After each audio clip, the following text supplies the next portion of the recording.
কুমাৰেশ কৌশিক এটা নাম এতিয়া সাম্প্ৰতিক সময়ত তাৰমানে অসমীয়া সংগীতৰ লগত এটা নতুন এটা প্ৰতিশ্ৰুতি সম্পন্ন এটা নাম। এই নামটোৰ আঁৰৰ কামখিনি হ'ল গীত লিখা সুৰ কৰা সংগীত সম্পৰ্কীয় কিছুমান ধাৰণা আমাৰ শ্ৰোতা ৰাইজক বা দৰ্শক ৰাইজক অকণমান বেলেগ ধৰণে আগবঢ়াই দিয়াৰ এটা চিন্তা। সেই চিন্তাটোৱে নাম এটা কুমাৰেশ কৌশিক বুলি ওলাইছে। সি মোৰ ষ্টুডেণ্ট প্ৰথম কথা আৰু অমায়িক ল'ৰা। সাম্প্ৰতিক সময়ত তাৰ বহুতকেইটা গীত ৰাইজৰ মাজলৈ আহিছে।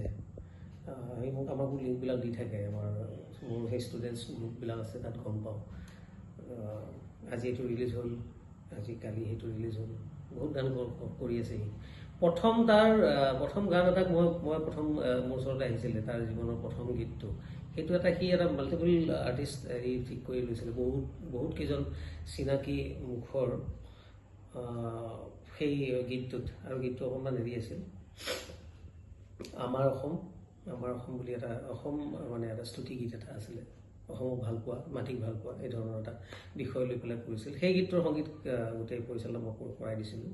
আৰু লিৰিক্সবিলাক সি অকণমান মানে কৈ দিছিল, ছাৰ অকণমান চাই দিব এইখিনি। সেয়াই প্ৰথম চিনাকি। তাৰপিছত তাৰ সেই সুৰ চুৰবিলাক মই অকণমান চাই পেলাই চিধা কৰি দিছিলোঁ। তাৰপৰা লাহে লাহে মোৰ ওচৰত গীতো শিকিলে।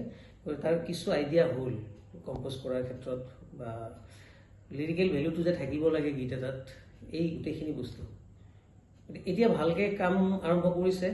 আপোনালোকৰ আশীৰ্বাদ দৰকাৰ হ'ব আটাইৰে। গতিকে মই ভাবোঁ ভৱিষ্যতে যদি ফ'কাছ হৈ থাকে, নিজৰ হেৰিত মনোযোগ যদি ঠিকে থাকে, যদি উঠি ভাহি নাযায়, ট্ৰেণ্ডত সাঁতুৰি থাকিব লাগিব, কিন্তু ট্ৰেণ্ডৰ লগত উঠিব নালাগিব। মোৰ তাৰ প্ৰতি মোৰ এইটোৱে উপদেশ। অলপ বেলেগকৈ চিন্তা কৰিব লাগিব কথাবিলাক। ট্ৰেণ্ডৰ কথা চিন্তা কৰি থাকিলে ট্ৰেণ্ডি হৈ থাকিব। ট্ৰেণ্ড ছেটিঙত চিন্তা কৰিব লাগিব অলপ বেলেগকৈ। আৰু ছিংগাৰৰ গায়ক বা গায়িকাক বা কণ্ঠশিল্পীৰ নিজস্ব কিছুমান গুণ থাকে ক'ব নোৱাৰাকৈ। সেই গুণখিনি আচলতে সংগীত পৰিচালক বা সুৰকাৰ গীতিকাৰে উলিয়াই ল'ব পাৰে ক'ৰবাত।